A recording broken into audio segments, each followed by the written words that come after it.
Anyone who is everyone has a conspiracy theory about what happened to Conor McGregor. From the walkout to the actual fight to his knee getting blown out, nobody wants to face the truth that sometimes things like this just happen in the sport of mixed martial arts. Many people say he did not look the same. He does look a lot older. He does look a lot more weathered.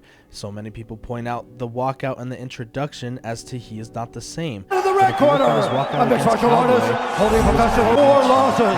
He stands 5 feet 9 inches tall, weighing in at 170 pounds. Fighting out of Dublin, Ireland, presenting the former UFC featherweight champion and the former UFC lightweight champion, the one, the only, the notorious Conor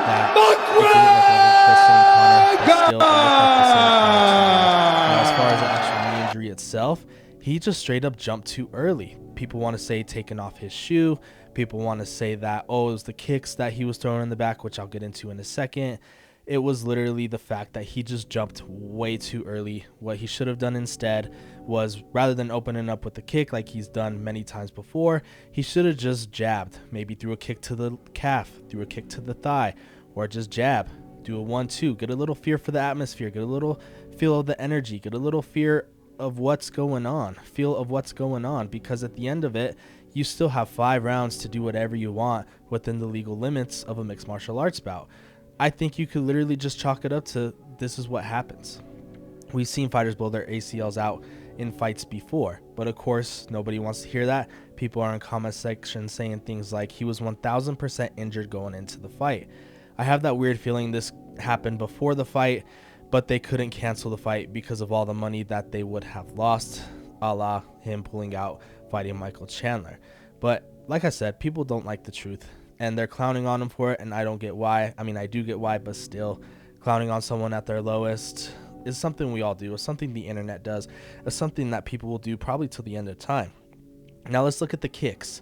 People chalk up the second kick that he threw when he was warming up, but I subscribe to the notion that if he was that hurt going into the fight, you don't want to do everything in your power to just re-injure that injury and getting out right away. I mean, come on, you do your best to hide it. Conor's a tough guy. He wouldn't be going into fight week simply limping around trying to hide this injury. Instead, he's going to use the weapon and tactic that he uses going into the fight, leading into the fight. Like Jorge when he opened up with that knee against Ben Askren. You practice it and practice it and practice it, only this time it didn't work out the way we wanted to see it. Like I said, he took off way too soon, took off way too early. There's no conspiracy theory. People say the fight was rigged. The UFC is the last promotion to rig fights. That's boxing's whole thing. UFC, Dana White, like I said, you could go to jail for that. Federal effing prison. Instead, this is just the way the cookie crumbles. I get why fans feel like they're robbed. I get why fans feel like they're fixed. I get why fans feel the emotions that they feel, because the fight never got off the ground. If this happened in the 2nd round, 3rd round, 4th round, 5th round, there wouldn't be as many conspiracy theories as there are now.